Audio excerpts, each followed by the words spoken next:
Hello, അസ്സലാമലൈക്കും. പുതിയ വീഡിയോയിലേക്ക് സ്വാഗതം. ഇന്ന് ഉണ്ടാക്കാൻ പോകുന്നത് രാവിലത്തെ ചായക്ക് കടിക്ക് ഞങ്ങൾ പീടിയിൽ നിന്ന് വാങ്ങിയതട്ടോ.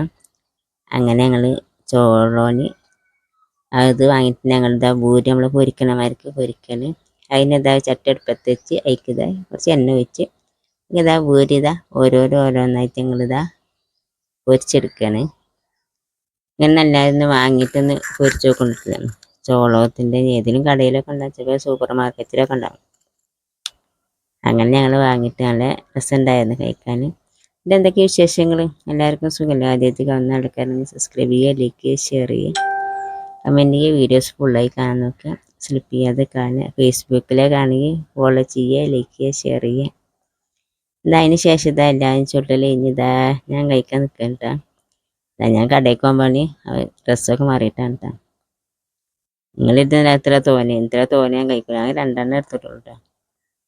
മൂന്നെണ്ണം മൂന്നെണ്ണം നല്ല രസമൊക്കെ. നമ്മൾ എത്ര കഴിച്ചാലും പൂതി മാറൂലേ. എന്താ ഞാൻ കറി എടുക്കാൻ പോകണം. എന്താ മുട്ടക്കറിയാണ്. നമ്മൾ ഉള്ളി കൂട്ടാൻ ഉണ്ടാക്കിയതാണ്. അങ്ങനെ ഇങ്ങനെ കഴിച്ച് കൊണ്ടിരിക്കണ്ട. എങ്ങനെയുണ്ടാ നമ്മൾ മുട്ടക്കറി ഇങ്ങനെ എല്ലാവരും കഴിച്ചു നോക്കുക. എന്നിട്ട് നിങ്ങൾ അഭിപ്രായങ്ങൾ പറയാം. നല്ല രസമുണ്ട്, നല്ല കഴിച്ചു നോക്കാൻ നല്ല ഇതാണ്, നല്ല അടിപൊളിയാണ്. നമ്മൾ എത്ര കഴിച്ചാലും പൂതി മാറില്ല കേട്ടോ. ഇങ്ങനത്തെ ഓരോന്നൊക്കെ കടയിൽ നിന്ന് വാങ്ങുമ്പോൾ. കോഴിമുട്ടേന് നിങ്ങളെടുത്തുണ്ടാവും എന്താ കോഴിമുട്ട ദിവസം കോഴിമുട്ടയൊന്നും ഇല്ലട്ടില്ലേ. ഇങ്ങനെ കോഴിമുട്ട പിങ്ങിയപ്പോൾ അതിന് ഒരു മുറി എടുത്ത് ഞാൻ കഴിച്ചെന്നുള്ളൂ. ഇങ്ങനെയൊക്കെ ഏത് ദിവസം കോഴിമുട്ട യൂട്യൂബ് ചാനലൊക്കെ ഇതായിട്ട് ഇനി കോഴിമുട്ടയെ കഴിക്കുമെന്ന് കരുതരുത്.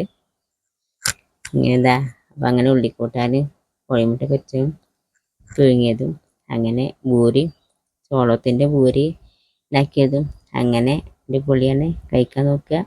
എന്നിട്ട് നിങ്ങളുടെ അഭിപ്രായങ്ങൾ പറയുക. ആരെയും കഴിച്ചിട്ടില്ലെങ്കിൽ എവിടെന്നെങ്കിലും വാങ്ങിയിട്ട് ഇങ്ങനെ ഉണ്ടാക്കി നോക്കട്ടെ. പിന്നെ എന്താ അടുത്ത വീഡിയോക്ക് എല്ലാവർക്കും ബൈ ബൈ. അസ്സലാമു അലൈക്കും.